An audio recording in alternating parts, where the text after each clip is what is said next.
Hello students, this is chapter 2 of geography, Earth's resources. In this chapter, we will study about the resources. Resources, what are resources? Different kinds of resources. Resources kinds हम पढ़ेंगे इस chapter में. Unequal distribution of resources. Resources का unequal distribution, इसके बारे में इस chapter में पढ़ेंगे. इनका डिस्ट्रीब्यूशन एक समान नहीं है. कंजर्विंग रिसोर्सेज, रिसोर्सेज कंजर्व कैसे करें, ये इस चैप्टर में हम समझेंगे. ठीक है. अगला the first topic is land. तो लैंड क्या है, देखिए land covers only about 30% of the total area of the earth surface.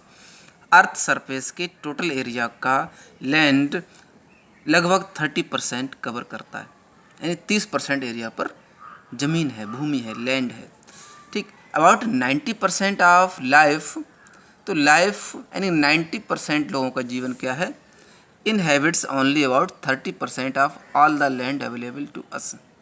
तो 90% लोगों का जीवन इसी 30% ज़मीन पर है जो हमारे लिए अवेलेबल है. ठीक है. दिस इज बिकॉज, ये क्यों है, land forms and climate very. Very means क्या होता है, चेंज होते रहना, बदलते रहते हैं. तो ये सिर्फ इसलिए है कि क्लाइमेट और लैंड फॉर्म्स बदलते रहते हैं, which causes the use of land to very.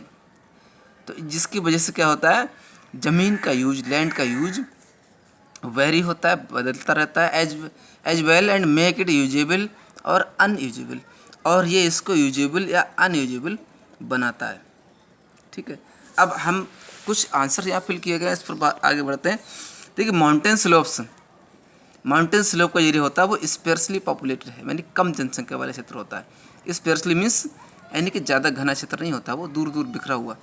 River valleys densely populated है, वहाँ बहुत घनी आबादी होती है. डेजर्ट में क्या है, स्पेर्सली पॉपुलेटेड, डेजर्ट्स भी स्पेर्सली पॉपुलेटेड, वहाँ पॉपुलेशन ज़्यादा नहीं है. पोलर रीजन्स अनइनहेबिटेड, बिल्कुल ही निर्जन है वो. रिवर डेल्टा भी निर्जन होते हैं, वहाँ लोग नहीं रहते. Rain forest uninhabited. कोस्ट, समुद्री किनारा भी स्पेर्सली पॉपुलेटेड है. तो इस तरह अब देखते हैं how do we use land. Land का यूज हम कैसे करते हैं. Now if we were to represent all land use on a map of the world, अगर हम वर्ल्ड के मैप पर सभी लैंड यूज को रिप्रेजेंट करें in terms of continental areas, continental areas terms में, it would look something like this map, इस तरह दिखाई देगा. तो यहाँ पर जो आता है, देखिए अरेबल लैंड, जो ग्रीन एरिया जितना भी है इस वर्ल्ड के जिस पार्ट में ग्रीन एरिया दिखाया जा रहा है उसे अरेबल लैंड कहा जाता है. अरेबल लैंड वो है जो ज़मीन खाली पड़ी हुई, इस पर खेती नहीं होती, यूजलेस ज़मीन है, ना ही इस पर कोई मकान बने हैं, ना बिल्डिंग्स हैं, रोड्स हैं, ना खेती हो रही, खाली पड़ी ज़मीन अरेबल होती है. ना student sorry, this is arable means change होता है. देखिए अरेबल का मतलब कृषि योग्य भूमि होती है, जैसा मैंने बताया वो गलत था. तो अरेबल लैंड इस वर्ड पे आप देख रहे हैं, जो भी कृषि योग्य ज़मीन है जिस एरिया में, वो सब ग्रीन से है. ठीक है. ये अरेबल लैंड कृषि योग्य ज़मीन कहा जाता है. इसको मैप को खुद समझेंगे आप, किस कॉन्टिनेंट में कितनी अरेबल लैंड है. ठीक है. आगे बढ़ते हैं. Land can be private, land private हो सकती है. It can be owned by individuals, ये इंडिविजुअल्स के द्वारा ओन की गई हो सकती है, यानी पर्सनली होती है mean. It can also be a common property, और ये कॉमन प्रॉपर्टी हो सकती है रिसोर्सेज.